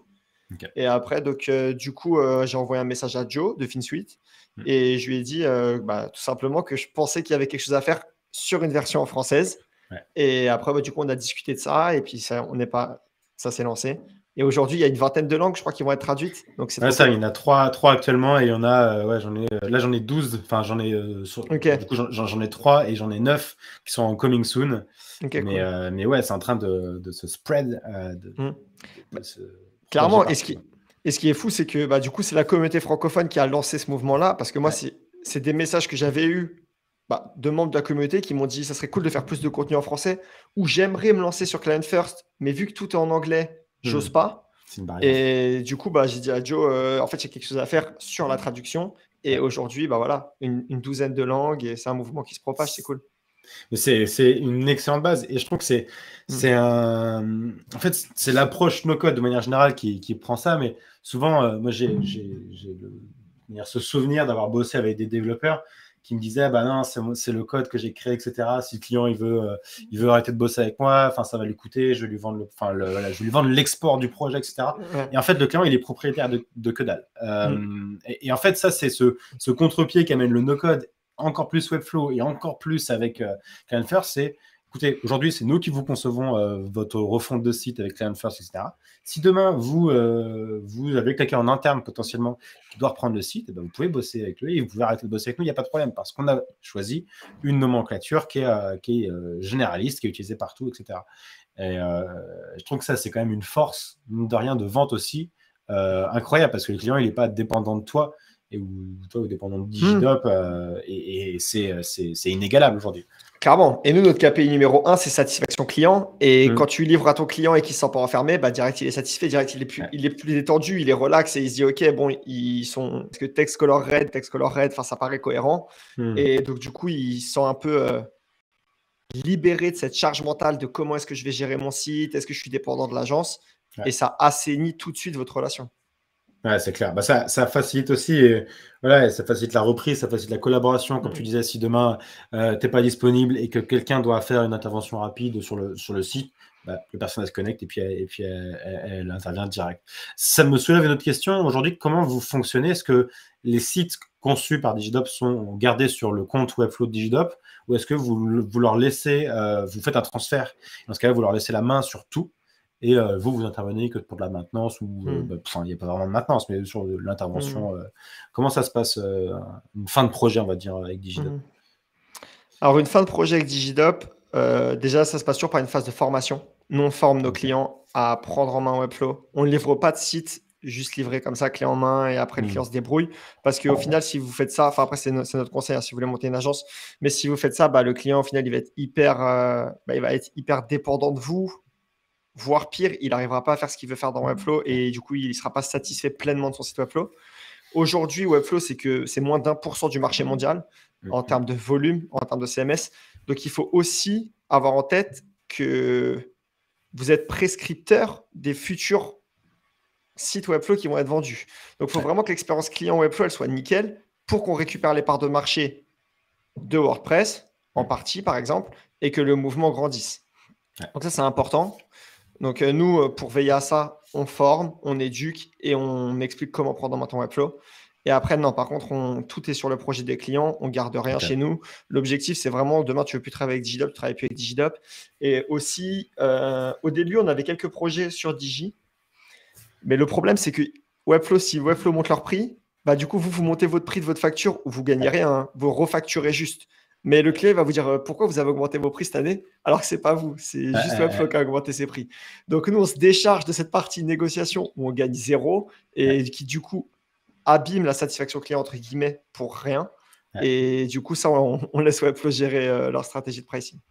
Et finalement, c'est ça qui est intéressant parce que souvent on se dit, bon, bah, je vais garder le projet sur mon compte et je vais donner l'accès en éditeur qu'au client, enfin que l'accès en éditeur au client, pour assurer que le projet soit maintenu dans le temps, enfin qu'on n'ait pas voilà, un truc qui saute parce que le client a fait une modif faute. Et vous dites plutôt non. Nous, on est prêt à laisser l'entièreté. Par contre, on vous forme pour que vous gardiez cette structure intacte, etc. Exactement. Et donc, ce temps que vous prenez en plus, ça vous assure de ne pas avoir à faire, en effet, de la facturation pour rien, parce qu'aujourd'hui, de la maintenance, il n'y a rien, hein, y a rien à faire sur Webflow, c'est peanut. Et donc, tout ce que vous faites, c'est de la refacturation. Et donc, c'est créer une facture mensuelle ou une facture annuelle, et puis c'est à peu près tout. Mais c'est pas du travail qui est intéressant. Donc, vous faites cette phase-là, vous déléguez l'entièreté au client, et vous donnez la doc, enfin, du moins, vous formez la personne. Ça se passe comment, du coup? C'est une visio? C'est de la doc que vous donnez, les personnes Alors, lit ça? Alors, il y a de la documentation, parce qu'on a beaucoup de docs qui est déjà existante Ouais. sur nos ressources qu'on a créées. Et après, c'est des visios, et c'est des visios qui sont enregistrées. C'est-à-dire que on enregistre tous nos visios de formation avec les clients, et comme ça, ils peuvent les réutiliser si leur équipe elle évolue, s'ils ont des nouvelles personnes qui sont onboardées au marketing, par exemple, ils pourront repasser nos looms et resuivre nos process. Ensuite, aujourd'hui, on ajoute des nouvelles choses dans nos produits, c'est-à-dire qu'on commence à créer des bibliothèques de composants et on livre nos sites avec des bibliothèques de composants pour que le client puisse aussi commencer à créer tout seul. Et typiquement, sur des clientèles qui vont chercher à faire du Google Ads, qui vont chercher à faire des landing pages, à faire des tests, on leur livre une trame avec des blocs et après, à eux, grâce à des copier-coller, de composer leur propre page et leurs propres tests. L'objectif, c'est toujours le même. C'est qu'aujourd'hui, le client, il est heureux s'il fait tout seul, s'il a l'impression de contrôler sa machine, s'il a l'impression de progresser, de s'amuser. Le client, si à chaque fois qu'il veut faire la moindre modification, il vous appelle, il attend que vous répondiez, il n'est pas satisfait. Et nous, vraiment, ce qui est hyper important pour nous, c'est satisfaction client. Et donc, du coup, on a essayé de prendre tous ces points de friction pour construire le produit le plus complet pour qu'à la fin, le client soit content. Donc aujourd'hui, notre stratégie d'acquisition, elle était à fond sur l'inbound et on commence à avoir la deuxième partie de la vague qui commence à être aussi le bouche à oreille, qui commence à être la récurrence. Ouais, on commence à avoir de la reco, on commence à avoir aussi de la récurrence avec des clients qu'on garde depuis 1 an et puis leur business évolue et puis vu que leur business évolue, les besoins évoluent. Et en tout cas, on pense toujours au long terme, on livre jamais, on n'a jamais abandonné un projet où on se dit c'est pas notre vision et on part toujours du principe que quand on construit un site, c'est pour accompagner l'entreprise sur le long terme. Et du coup, à t'entendre, j'ai l'impression que cette transformation des symboles en composants, ça a dû quand même te réjouir parce que vous avez l'air de pas mal travailler avec les composants et les anciens symboles, mais pour permettre à chacun de créer une page. On a Anthony qui demandait du coup, est-ce que vous avez déjà formé des clients à créer une nouvelle page en autonomie? Et donc, de ce que je comprends, vous utilisez les composants pour ça, pour leur permettre de construire des éléments à la foulée. Sur un gros site, en ce moment, on construit vraiment des gros sites. Tu peux piocher. Franchement, on leur dit, là, vous avez l'embarras du choix. Quand tu as un site de 30 pages, tu peux piocher ce que tu veux. Ton CTA, il est là, ton CTA, il est là. Nous, on forme juste, on est hyper vigilant sur la formation à HTML et CSS. Il faut bien comprendre comment fonctionne HTML, comment fonctionne CSS. Et par contre, l'avantage des composants, c'est qu'on crée une base de données de composants avec des classes CSS uniques, juste pour être sûr qu'il n'y ait pas de combo, juste pour être sûr qu'il n'y ait pas d'impact au global sur le site. Ouais, puis souvent, il y a une compréhension du responsive. Peut-être qu'en effet, il y a une modif sur desktop, mais le client ne se rend pas compte que ça modifie en responsive, donc c'est toujours compliqué à expliquer. Mais je trouve ça intéressant que tu parles de HTML et de CSS à ton client, alors que finalement, nous, ce qu'on vend, c'est quand même une approche no-code, mais moi, je suis convaincu là-dessus, et on est raccord là-dessus, qu'une compréhension de la logique web de par le HTML et le CSS, sans forcément comprendre comment on écrit du HTML, comment on écrit du CSS, mais au moins de comprendre comment ça fonctionne, c'est essentiel quand tu te lances sur Webflow parce que, en effet, on n'est pas sur du framework, on n'est pas sur de Wix, on est sur un outil qui est plus avancé et un nouvel ordre dans le navigateur à gauche, c'est pas juste ça te le réorganise, ça te change la structure HTML. C'est hyper important. Avant de présenter l'éditeur et le designer, je présente HTML et CSS tout le temps. En fait, j'ai pas le souvenir d'avoir commencé une livraison client sans commencer par HTML et CSS. C'est la première chose à laquelle je sensibilise. Et tu as un doute, crée une combo classe. C'est tout. Dans le doute, voilà, une backup et un petit combo classe si jamais Exactement. tu dois faire une... Exactement. Après, les backups, faire attention quand même, parce que les backups, quand vous êtes sur un système de données où vous utilisez beaucoup de collections et il y a beaucoup de workflow, quand vous refaites le restore, ça casse les workflows. C'est ça. Ça, on a eu un gros sujet là-dessus dernièrement. Je crois que c'était dans un thread du Slack. Et en effet, le duplicateur d'un projet et le restore d'un backup, ça te change les items ID, enfin item et collection ID, donc forcément, Mm. ça te fait sauter toutes Mm. les workflows derrière. Ça peut être vite complexe. Il y a Kanagan qui disait il y a quand même beaucoup de risques que le client casse au moins une partie du travail que vous avez réalisé. Est-ce que ça est déjà arrivé peut-être d'intervenir sur une casse ou Oui, pas? mais on la corrige. Enfin, Ouais. le site, la façon dont nous on construit avec Client First, etc., on arrive à vite comprendre qu'est-ce qui a bougé et pourquoi ça a bougé. Après, on sensibilise le client sur, bah ok, regarde là, Mm. c'est cette action qui a fait ça. Et voilà. En Ok. vrai, c'est jamais arrivé qu'on arrive sur un site et qu'il soit complètement désorganisé parce que nos sites sont quand même vachement structurés et le client, enfin, s'il fait une casse, il va tout de suite dire oula, panique et il va vous appeler et du coup, vous Ouais. pourrez facilement corriger. Ok. En tout cas, sur un site Client First, Oui, enfin, ça se gère assez bien. ouais. Ouais, ça reste quand même. Je me note une question, elle sera bien pour juste après. Du coup, là, on fait un point sur. Donc, tu nous as parlé de comment vous trouviez le client, de par votre contenu, surtout qui vous permet d'avoir un référencement qui est optimal et donc d'avoir des leads qui rentrent comme ça. Ce qui m'intéresse, c'est que tu disais que pendant un temps, et aujourd'hui encore, je suppose, vous avez énormément de leads et donc vous faites un tri. Il y a des choses qui passent, des choses qui passent pas. Mm. Comment vous sélectionnez un projet pour qui rentre dans une phase de prod avec Digidop? Quels sont les critères pour qu'un projet soit viable avec vous? Bah, déjà, les délais, il faut que les Ouais. délais ils matchent entre nous, notre capacité de prod et les délais du client de livraison. Par Ok. exemple, on bosse avec pas mal de boîtes qui font des levées de fonds et donc du coup, bah, une levée de fonds, ça veut dire une date d'annonce et il faut que le site soit prêt pour cette date d'annonce. Donc, faut juste, bah, déjà, c'est la première condition. Après, il y a la condition prix aussi. Aujourd'hui, je pense que parmi les agences françaises, on a des prix qui sont assez élevés, Mm. mais tout simplement parce que nous, on veut que les clients ils voient vraiment leur site comme un investissement et pas un coût. C'est hyper Ouais, ouais, important pour nous. ouais. On a un, on a un service qui est haut de gamme. On les accompagne de A à Z tout le temps. On est tout le temps disponible, réactif. On connaît bien nos produits, on connaît bien l'expertise web, on a l'expertise sur Webflow. Donc, il y a aussi un filtre qui se fait par le prix. Mm. Et après, on a toujours aussi une marge où quand il y a des projets qui sont hyper challengeants et que bah, on sait que ça va nous pousser un peu à nous dépasser, bah, là, c'est des projets qu'on essaye un peu de prio bah, parce que si on a aussi envie de voir jusqu'où on peut aller et développer Bien des nouvelles sûr. compétences. Et tu parlais tout à l'heure des valeurs qui étaient hyper importantes, des valeurs de Digidop que vous aussi Mm. retrouvez dans les profils que vous embauchez. Est-ce que c'est aussi un filtre que vous mettez pour les potentiels clients? Toi, je sais que des agences ou même des profils Mm. qui décident d'avoir une approche qui est éco-responsable, qui cherchent des projets qui ont une ambition environnementale ou haute et qui donc du coup va bosser pour Total, bah, direct, c'est un nom d'office, quoi. Est-ce que vous aussi, vous avez un filtre là-dessus et donc vous avez, mine de rien, une spécialisation dans le profil de client? Ou alors Mm. vous dites non, peu importe votre Mm. domaine, on est prêt à vous accompagner. Alors, la question ne s'est jamais posée dans le sens où on n'a jamais eu un sujet, ou en tout cas un sujet qui est assez, enfin, C'est différent pour faire le tilt et ouais. vous dites non, celui-là non. Ouais. Et après, je pense que c'est aussi dû à notre stratégie d'acquisition. Le fait que Mm. nous, on communique vachement sur nos valeurs, notre inbound, nos leads, ils sont qualifiés. Amazing. Quand ils rencontrent Digidop, ils savent qui vont avoir comme interlocuteur, ils savent bah, notre façon de travailler, ça notre façon de penser. Et donc, du coup, il n'y a pas de décalage entre Ok. les attentes et nos attentes. Ça fait partie Ok. aussi de la stratégie de branding. Et il y a plein de nos clients qui disent ouais, je vous ai vu sur YouTube, j'ai vu vos vidéos, ou j'ai vu vos TikTok, ou j'ai vu ci, ou Mm. j'ai vu ça. Et donc, du coup, on a l'impression de déjà se connaître un petit peu. Ouais. Et du coup, la question ne se pose pas et nos leads sont qualifiés pour la plupart du temps. En fait, c'est ça qui est intéressant, c'est que vous filtrez par votre contenu. Et tu soulèves un point qui est hyper important, qui est le rapport humain. Même si vous êtes une agence, c'est vous qu'on voit en vidéo, c'est votre style de vie, c'est vos moments d'échange, etc. Et on se dit, ah ouais, en fait, ces gens-là, les gens de Digidop ont l'air cool.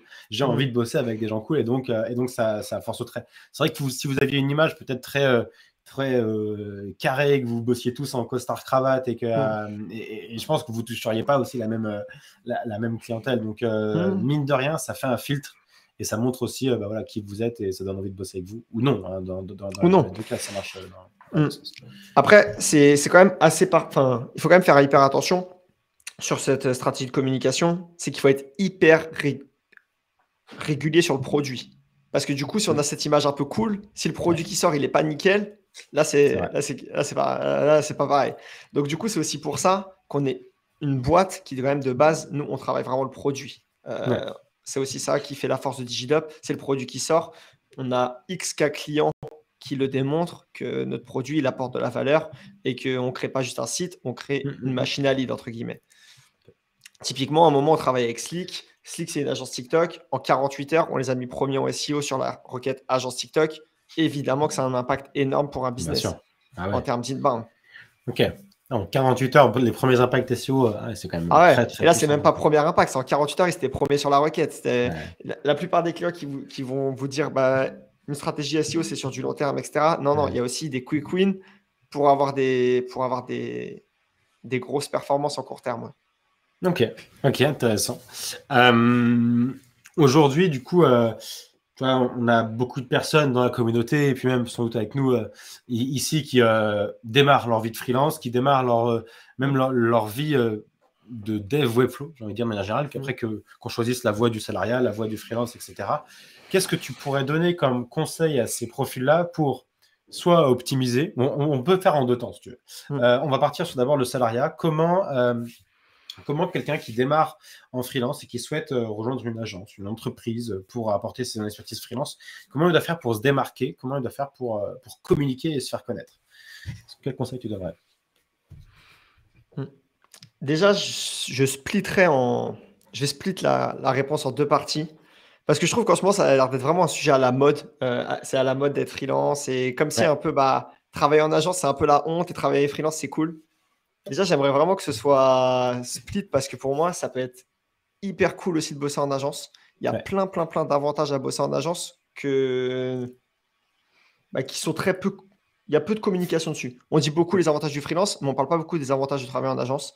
Parce que quand même, quand tu es freelance, tu tapes tout. C'est-à-dire que la partie sales, la compta, le design, le développement, tout, ton branding, absolument tout. Alors qu'en agence, tu peux aussi te concentrer que sur tes expertises et bosser. Il y a plein d'avantages à bosser en agence. Donc, déjà, j'aimerais bien que tout simplement, ça se démocratise aussi et que ça redevienne cool de bosser en agence. Ensuite, les deux peuvent aller ensemble aussi.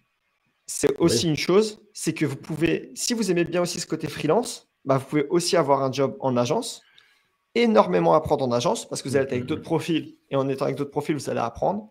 Vous allez être sur des projets que vous n'aurez peut-être pas forcément en freelance et qui seront plus challengeants sur tel ou tel scope et qui vous permettront aussi de développer de nouvelles compétences, tout en ayant votre activité de freelance. Nous, ce qu'ils font les DigiDoppers le week-end et le soir, c'est leur vie. S'ils veulent faire du freelance, ils font du freelance. S'ils veulent faire du sport, ils font du sport. S'ils veulent passer du temps avec leur famille, ils passent du temps avec leur famille. C'est leur vie. Donc, c'est aussi deux modèles qui ne s'opposent pas pour moi. Et ensuite, qu'est-ce que j'ai envie de dire pour se faire remarquer? C'était ça la question? Ouais, c'est ça. C'est comment, parce que c'est vrai que quand on démarre, que ce soit en salariat ou en freelance, on démarre sur le marché du travail Webflow, on va dire de manière générale, il faut se faire connaître. Qu'est-ce qu'on peut dire en tant que jeune profil Webflow pour essayer de toucher les agences? Je sais que vous bossez beaucoup avec la valeur. Donc, je dirais que quelqu'un qui va venir vous voir aujourd'hui pour bosser avec vous, vous allez regarder ces valeurs-là, ou comment il est présent, comment il communique, etc. Mais aujourd'hui, il y a quand même beaucoup d'agences qui vont rechercher des premiers projets, des premiers portfolios, des premiers posts, un premier contenu sur lequel ils vont se baser. Comment un jeune freelance pourrait gagner du temps en trouvant sa première mission, pour trouver sa première mission? C'est pas une question facile, parce que ça va dépendre aussi de chacun, ça va dépendre aussi de... C'est une question assez compliquée. Moi, d'une façon générale, je dirais que le plus important, c'est de se former tous les jours, peu importe. C'est client ou pas client, apprendre, continuer d'apprendre, faire des projets et continuer de développer une expertise. Un jour, ce client, il arrivera. Et aujourd'hui, il y a plein de leviers pour montrer son expertise, mais la façon la plus simple pour moi de montrer une expertise, c'est par le travail. On le verra. On le verra, un projet Webflow clean, parce que tu maîtrises Webflow. Au bout d'un moment, on le verra. Et tu le postes sur le Webflow Showcase ou tu le postes sur différents réseaux. Au bout d'un moment, quand ça sera vraiment un travail waouh, il ressortira. Et le travail, ça paye toujours. Donc, une première production, on va dire, que ce soit une reproduction, je sais pas, un site qu'on adore, le site de reproduire dans Webflow, pour montrer un projet fictif qu'on crée de A à Z parce qu'on a aussi des compétences design, des choses comme ça, quoi. C'est ce que tu conseilles. Et puis c'est vrai que, mine de rien, comme tu dis, il y a tellement de biais par lesquels communiquer. Il y a le showcase, il y a le showcase, mais en général, hein, ça peut être des clonables, ça peut être des non clonables, ça peut être du réseau social, LinkedIn, Twitter, Instagram, TikTok. Enfin, il y a tellement de moyens. Et mine de rien, je viendrais peut-être préciser en disant, je sais que certains ont tendance à vouloir aller chercher des profils de clients spécifiques.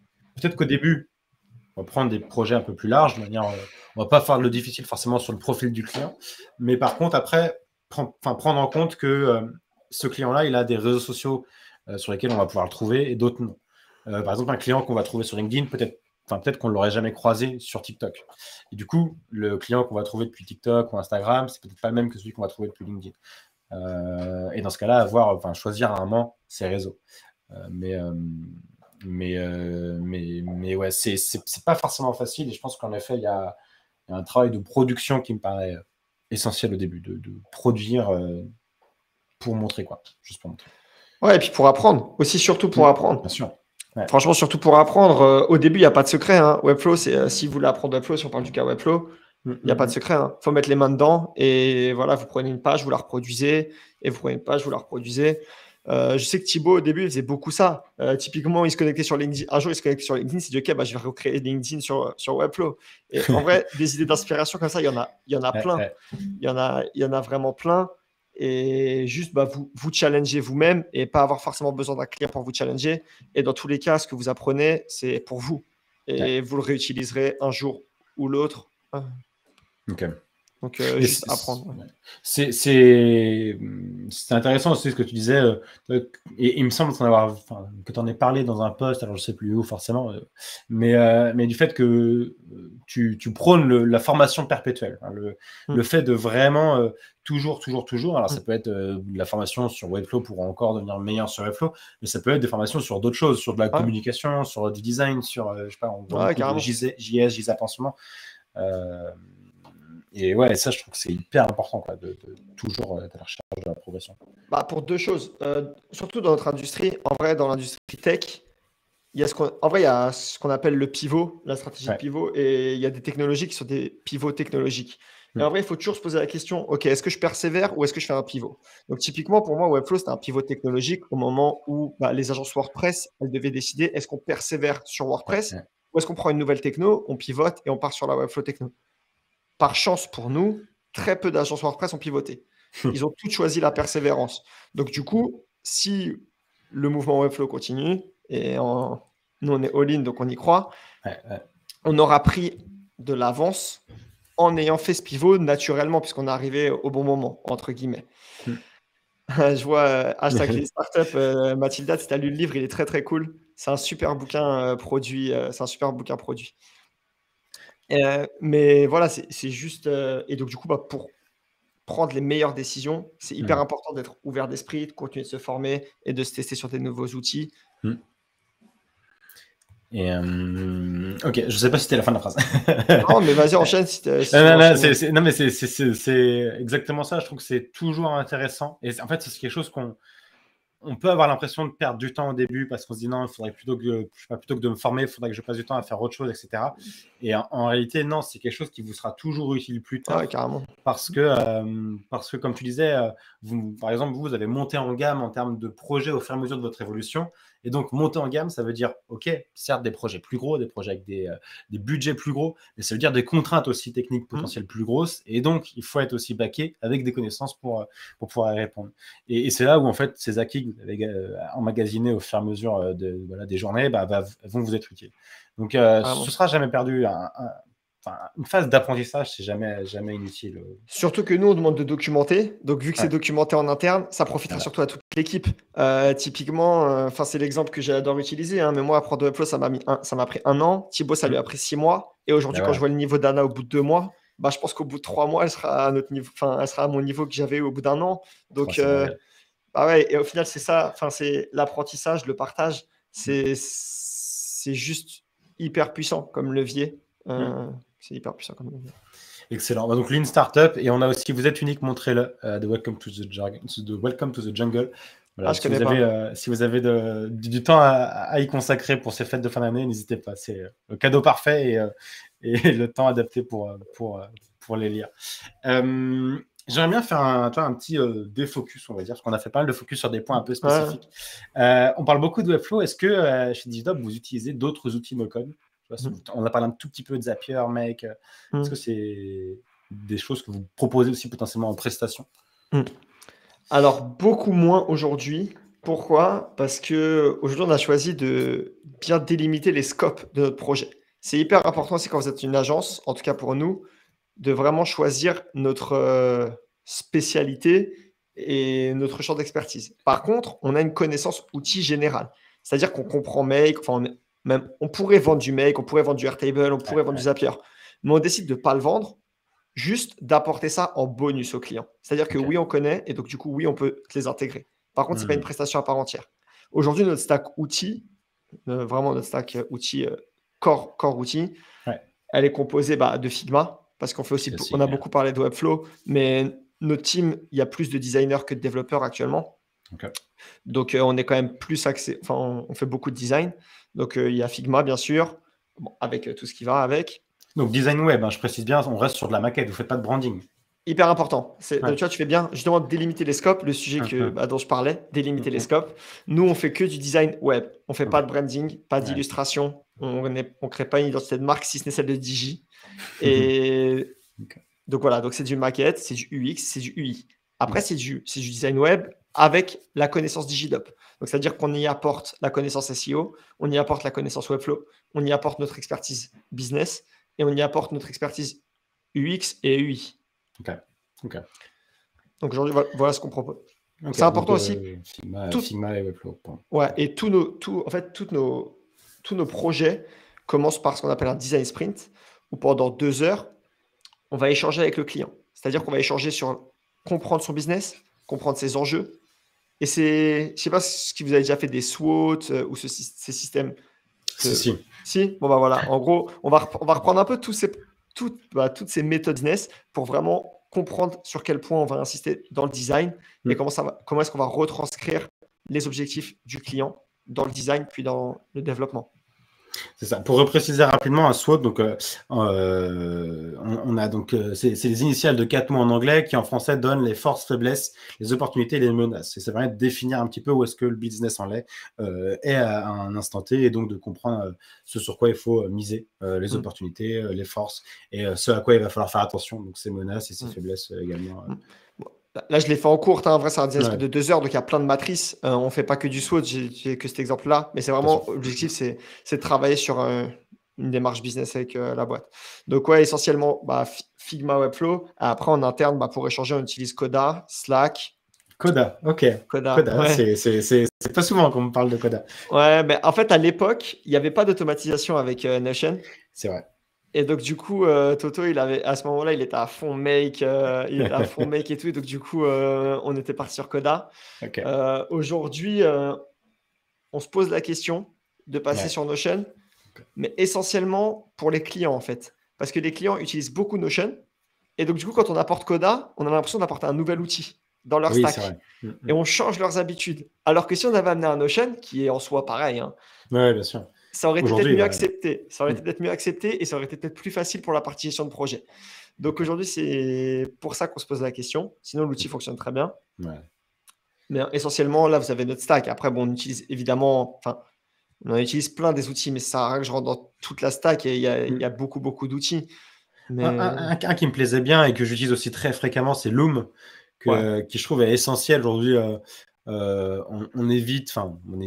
Oui, on va dire qu'il y a la génération d'avant qui communiquait énormément par email ou par rappel téléphonique. Nous, on est la génération Slack, Loom.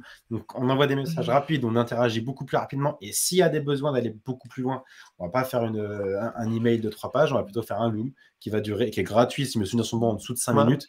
Déjà, en 5 minutes, vous avez le temps de dire beaucoup de choses et de montrer votre écran, parce que c'est là l'avantage. Vous avez votre tête, vous avez votre écran et vous pouvez partager un besoin, partager une problématique assez rapidement.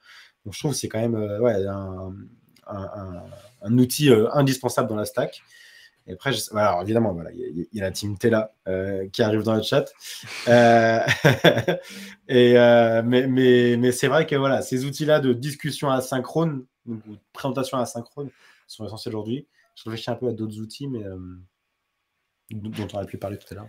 Non, après, nous, on utilise quand même des outils en termes de SEO, c'est-à-dire qu'on va utiliser la Google Search Console, par exemple. Ouais. En vrai, c'est un outil gratuit qui est monstrueux. C'est vrai. Après, pour la rédaction de contenu, on utilise Doki. C'est une startup française qui est un outil super cool qui aide à travailler tout le champ sémantique, surtout quand vous travaillez vraiment sur des gros articles ou sur une grosse strat de contenu. Souvent, il y a des petits synonymes que vous oubliez et ce genre d'outil, ça vous aide pas mal. Et après, sinon. Ouais, tout à fait. Moi, je pense qu'on a fait le tour parce que c'est grosso modo les outils similaires que je peux utiliser. Il y a un peu une tendance, ça fait partie des dernières questions, j'en profite. Alors, si vous avez des questions, n'hésitez pas à les mettre. J'en ai pin plusieurs, on pourra y répondre juste après. Mais souvent, quand on parle d'agence remote, il y a un mot qui vient assez vite avec, c'est le métaverse. On essaie d'avoir un espace où les gens peuvent se retrouver en ligne. Vous avez fait le choix d'avoir un Slack. Est-ce que vous avez je sais pas, testé un Gazer? Est-ce que ça vous a effleuré l'esprit ou un espace en ligne? Est-ce que c'est quelque chose qui vous parle? Pas encore. Pour l'instant, ce que je dis, on en parlait il n'y a pas longtemps, mais comme il dit Toto, Slack, c'est notre bureau. Et pour l'instant, nous, on se retrouve vraiment sur Slack. On n'a jamais essayé Gazer, en tout cas pour Digi. Il n'y a pas longtemps, il y avait un événement Figma c'était la Confitu ou quelque chose comme ça, qui se déroulait sur Gazer. Je sais que quand il a kiffé, il kiffait être sur Gazer, se déplacer de salle en salle. Mais c'est une autre approche. Je trouve que c'est peut-être. Toi, tu disais, il y a un gap entre, par exemple, donc c'est Anna, si je me souviens son nom, qui était infirmière, qui était vraiment dans la relation humaine. Déjà, il faut lui inculquer l'énergie remote, les outils comme Slack, etc. Et les faire passer dans un métaverse, où on n'est pas encore dans un vrai métaverse, mais dans un bureau en ligne comme ça, comme Gazer, c'est encore un cap en plus, je trouve, à passer, et c'est assez compliqué. Après, nous, on fait aussi quand même pas mal de Meet. En vrai, on trouve que Google Meet, ça fonctionne bien. Et on arrive à créer des moments de vie aussi en Google Meet de temps en temps. Donc, c'est cool aussi. Et Gazer, pour l'instant, on n'y est pas. Je sais qu'il y en a pas mal qui croient, qui misent dessus et peut-être un jour. Mais pour l'instant, nous, on n'est pas du tout sur le sujet Web3, Metaverse. On n'y est pas du tout. Ouais. Mais ça, en fait, au-delà de ça, je trouve que ça fait écho avec ce que tu disais tout à l'heure, où tu disais les réunions clients sont toutes enregistrées pour les repasser, par exemple, aux clients derrière pour qu'ils puissent le revoir, etc. Ça, c'est vrai que c'est un des inconvénients, par exemple, de Gazer, d'un espace en ligne, c'est que tout le monde peut se connecter, mais par contre, il n'y a rien qui est enregistré. C'est pas à moins d'enregistrer l'écran avec OBS, etc. Mais tu vois, on a testé, nous, les sessions Cowork dans Gazer. L'inconvénient, c'était ça. C'est qu'il n'y avait pas de replay. Donc, au final, on est revenu à Butter, etc. Mais c'est un frein, mine de rien, d'avoir cet espace en ligne qui n'est pas enregistré. Et puis, le replay, c'est un autre avantage. On parlait tout à l'heure de former, se développer et continuer de progresser. Moi, je regarde beaucoup mes records et ça m'aide énormément à progresser. C'est hyper désagréable, c'est hyper désagréable à faire parce que du coup, on voit tous nos défauts, tous nos tocs de langage. On voit tout ce qu'on ne veut pas voir. Mais je trouve que c'est un super exercice pour progresser et pour corriger. Et typiquement, en prenant cette habitude, n'importe qui de l'équipe peut prendre l'habitude de se record facecam et après de regarder son record et se dire « Ah ouais, mais là, en fait, ça allait pas. Ok, ça, c'était bien. Là, je n'étais pas du tout clair. » Et prendre du recul sur sa propre presta et du coup, continuer de progresser et s'améliorer. C'est vrai, ça c'est un truc, c'est pas facile au début. Franchement, la première fois que tu te regardes en vidéo, tu te dis mais qu'est-ce que je viens de faire? Pour l'avoir fait aussi pour la formation, les premières vidéos à monter, t'es pas fier. Mais comme tu disais, c'est comme vos débuts sur YouTube. Les premières vidéos, on s'entraîne, on essaie de trouver un rythme, et puis la 100e vidéo, on est à l'aise, on a le truc, et puis c'est parti. L'important, c'est juste de le faire. Et en l'ayant fait, au moins c'est bon, tu as fait le premier pas, et let's go. Et après, tu vas progresser. Et la deuxième fois, tu seras meilleur. Troisième fois, encore meilleur. Quatrième fois. Et après, au bout de la 100e, tu rigoleras de la première. Exactement. Et c'est trop bien. Aujourd'hui, justement, c'est pour ça qu'on essaie aussi de créer du branding, faire le maximum de TikTok, etc. Parce qu'on le dit avec l'équipe, dans 5 ans, quand on regardera nos TikTok d'il y a 5 ans, ça nous fera rire et ça nous fera des bons souvenirs. Et il restera quelque chose. Il restera quelque chose et c'est cool. Ça, c'est des bons souvenirs. C'est vrai que c'est l'un des avantages. C'est notre album souvenir moderne, on va dire. nos réseaux sociaux. Écoute, moi, j'ai fait le tour de toutes mes questions. Je sais que si on restait là à discuter, on en aurait encore plein d'autres parce qu'il y a plein de sujets hyper intéressants à discuter. J'ai une question de Pierre. Alors, j'en profite le temps qu'on réponde à la question de Pierre. Si vous avez des questions, c'est le moment parce qu'on va s'arrêter dans quelques instants.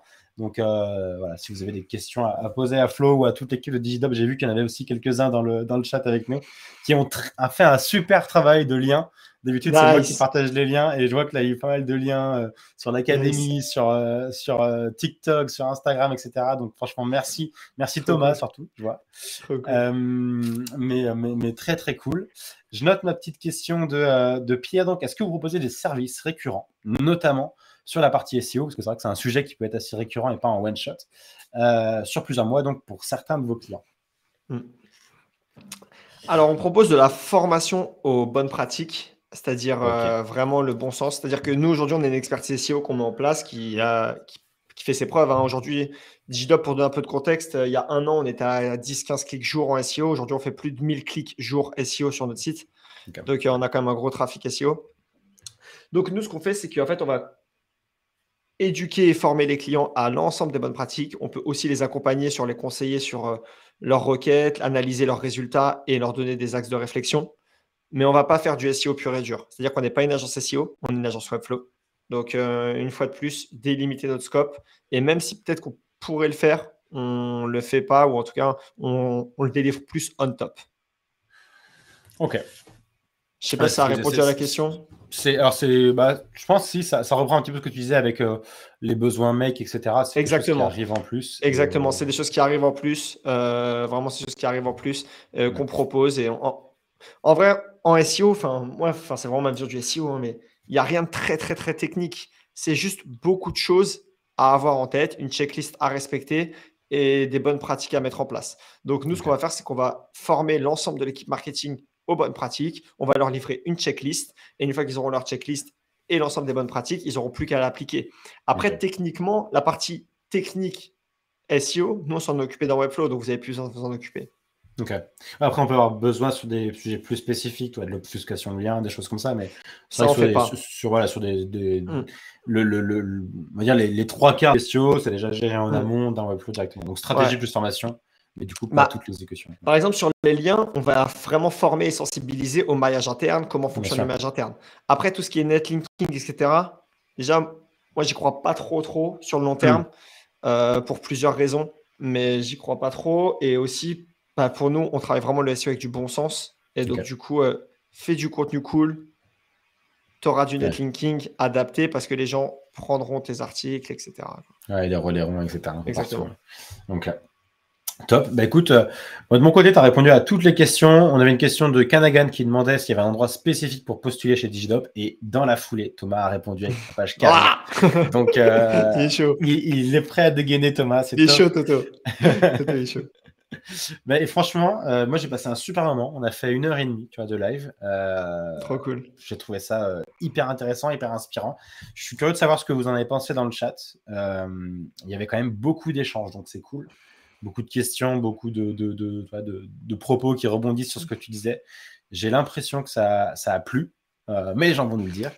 En tout cas, franchement, un grand merci pour avoir accepté d'être venu avec nous avoir partagé tout ce savoir. C'est secret, c'est behind the scene. Tu vois, top comme format, hyper clair. Merci Flo. Merci pour l'invitation, Théo. C'est super cool comme format podcast. C'est bon, ravi que ça t'ait plu. Dans tous les cas, voilà, si vous êtes arrivé en cours de ce spotlight, le replay sera disponible ce soir normalement. Si le processing de YouTube se fait rapidement, sinon ce sera demain matin. Dans tous les cas, je vous communiquerai tout ça et ce sera aussi dans le mail récap lundi prochain, lundi matin. Donc vous ne risquez pas de louper le replay. Merci à tous d'être venus. Ouais, merci. Merci à tous d'être venus et d'avoir aussi commenté et animé le live. En vrai, c'est comme ça que c'est cool quand c'est vivant et qu'on peut échanger directement. C'est ça. Il y a vraiment là plein de questions pertinentes, plein de réactions toujours justes. Donc, c'est vraiment, vraiment cool. Dernier point, où est-ce qu'on peut vous retrouver pour communiquer avec vous, proposer? C'est quoi le canal par définition? Parce que je sais qu'on vous trouve partout. S'il y avait un endroit parfait pour vous contacter, ce serait où? Ouais, je pense que là où on est le plus réactif quand même, ça reste LinkedIn. Vous pouvez tous nous ajouter. Soit vous allez sur le site Digidop et sur la page About, vous avez l'ensemble de la team. Et sur notre page About, vous pouvez ajouter l'ensemble de la team et rentrer en contact avec toute la team Digi. Et je pense que c'est là où on est le plus React. Et après, sinon, si vous voulez communiquer avec la team, on est hyper React aussi sur Instagram, TikTok, YouTube. Ok. YouTube, on répond par rapport aux vidéos, évidemment. Mais voilà. Ouais, c'est toujours. Alors voilà, je sais pas si Thomas était plus rapide que moi. Exactement. Toto, il a envoyé du lien. Toto, il a envoyé du lien Il a les deux écrans, lui, ça se voit. Tu gères, Thomas, merci. J'étais en train de copier le lien en même temps qu'il nous expliquait. Bon, top. Écoute, franchement, merci. Je remercie comme ça à l'appel, mais c'était vraiment intéressant. Je vois que ça réagit encore, donc au top. Ravi de t'avoir eu avec nous. Et puis, bonne fin de semaine, bonne fête de fin d'année à toute la team Digidop, à tous ceux qui sont dans le chat également. Et on se retrouve, je le rappelle, demain à 16h pour un autre spotlight avec Milan Boigard qui revient et on fera un point sur l'année 2022 de Webflow et un petit peu tous nos pronos pour 2023. Donc, beaucoup à dire là encore. Trop Ça bien. va être très intéressant. Merci beaucoup, Théo. Merci tout le monde. Bonne fin de journée. Merci Flo. À la prochaine. Ouais, ciao. Ciao. Bye. Salut tout le monde.